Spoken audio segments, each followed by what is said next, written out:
नमस्कार। आज हम लोग देखेंगे capacitance of A parallel plate capacitor when A dielectric slab is placed between them.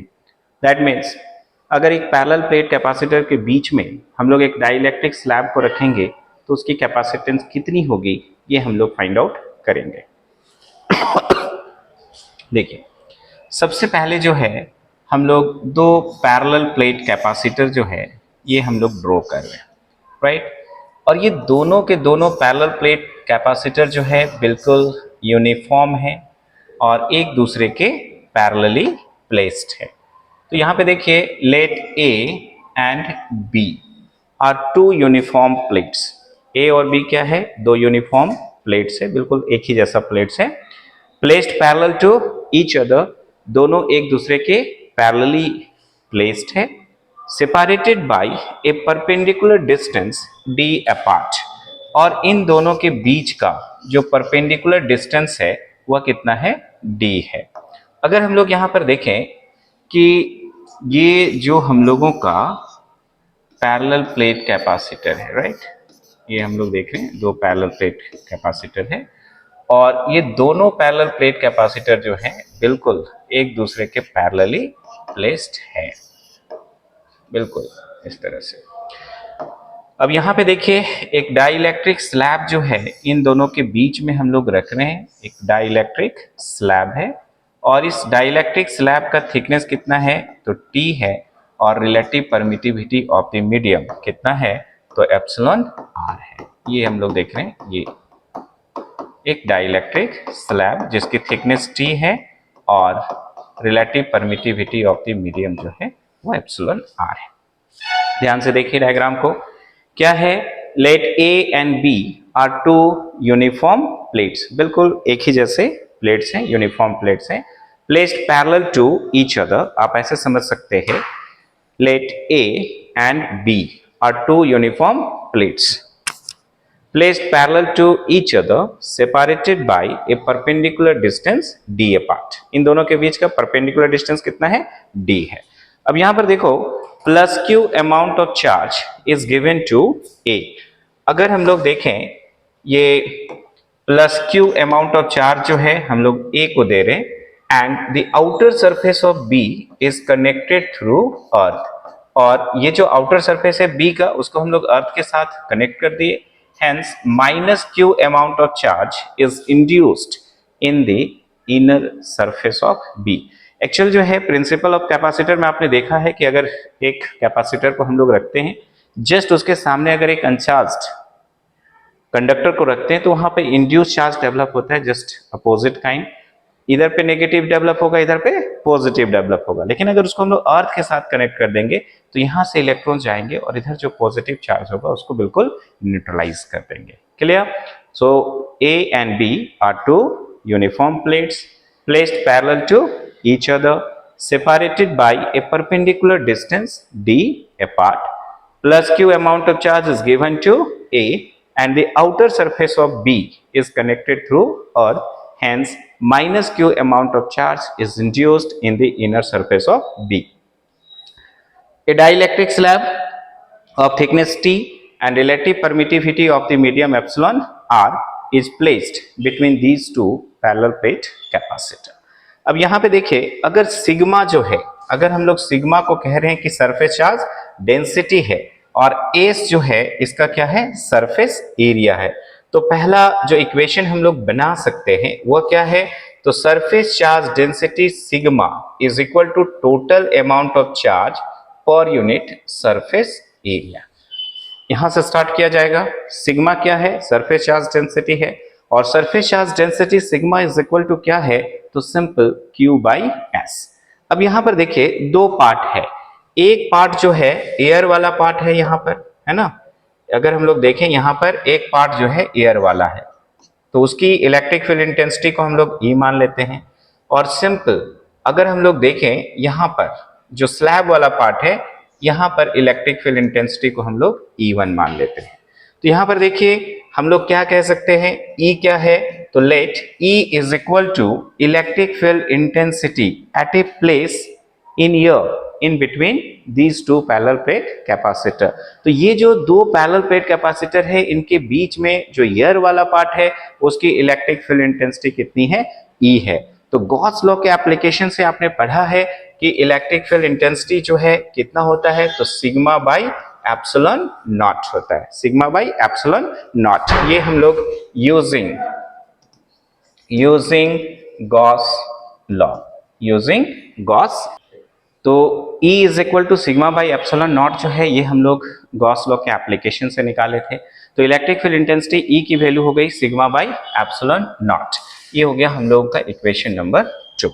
अब यहाँ पे देखिए, अगर हम लोग देखें E1 की बात करते हैं, तो E1 जो है यहाँ पर, ये तो हम लोगों का मीडियम है, तो यहाँ पर इलेक्ट्रिक फील्ड इंटेंसिटी की बात करें, E1 क्या है? तो electric field intensity at a place in the dielectric slab. That's why यहाँ पर E1 is equal to sigma by, जब आप लिखोगे तो एप्सिलॉन नॉट के साथ क्या लिखना होगा? Epsilon R। ये भी कहाँ से आ रहा है? तो यूजिंग गॉस लॉ से। तो फर्स्ट स्टेप में आपने देखा sigma is equal to Q by S, E is equal to sigma by epsilon naught, ये सेकंड स्टेप हो गया। थर्ड वन में E1 sigma by epsilon naught into epsilon R। ये दोनों इक्वेशंस यानी कि 2 और 3 जो है ये हम लोगों को मिलते हैं कहाँ से? गॉस लॉ के एप्लीकेशन से। अब यहां पर देखो, अगर मान लो V is equal to, V क्या है? तो simple electric potential difference between these two parallel plate capacitor. तो यहां पर दो पार्ट है, एक एयर वाला पार्ट है और दूसरा क्या है? स्लैब वाला पार्ट है।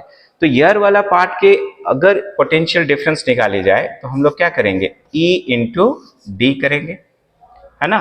यहां पर देखिए एयर वाला पार्ट जो है E इंटू डी करेंगे, तो ये D पूरा का पूरा एयर तो है नहीं, कितना है? T स्लैब वाला पार्ट है।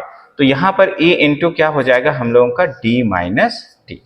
तब जाके हम लोगों को एयर वाला पार्ट का पोटेंशियल डिफरेंस निकलेगा। Actually electric potential difference is equal to, आप सब जानते हो कि E इंटू डी होता है। तो यहां पर एयर वाला पार्ट के लिए हम लोग क्या कर रहे हैं कि V is equal to E into D minus T. अब देखिए स्लैब वाला पार्ट के लिए हम लोग उसको जोड़ देंगे, प्लस स्लैब वाला पार्ट का इलेक्ट्रिक फील्ड इंटेंसिटी E1 है और T में जो है आपको मिल रहा है। तो V is equal to E into D minus T plus E1 into T. अब आप यहां पे देखिए वैल्यू बैठाते जाइए। V is equal to, E की वैल्यू कितनी है? Sigma by epsilon naught into D minus T plus E1 का वैल्यू कितना है? Sigma by epsilon naught epsilon R into T हो जाएगा। अब आप यहां पे देखो क्या करेंगे? कॉमन लेंगे। तो V इज इक्वल टू क्या कॉमन आ रहा है? Sigma by epsilon not, sigma by epsilon not common ले लिए, सिग्मा बाई एप्सिलॉन नॉट। अब यहां पे क्या बचा? तो D माइनस टी प्लस यहां पे बच गया है T बाई एप्सिलॉन R। ठीक है। अब आप यहां पे देखो कि T जो है ये हमारा कॉमन आ रहा है यहां पर, तो हम लोग क्या लिख सकते हैं? तो V is equal to sigma by epsilon naught into D लिखे माइनस टी, यहां पे कॉमन ले लिए तो यहां पे बच गया 1, लेकिन यहां पे प्लस है, माइनस करेंगे तब माइनस माइनस प्लस होगा, तो यहां पर माइनस लिखना होगा 1 बट्टा एप्सिलॉन R। ये हो गया। अब आप यहां पे देखो सिग्मा का जो वैल्यू है वह कितना है? Q बाई एस, जो पहला वाला इक्वेशन था। तो V is equal to Q by epsilon naught S into यहां पर हो गया D माइनस, यहां पर हम लोग D1 लिख सकते हैं, इसको क्या लिख सकते हैं? D1, वेयर D1 जो है उसकी वैल्यू जो है आपको याद रखनी है कि T into 1 minus 1 by epsilon R जो है ये D1 का वैल्यू है। ठीक है।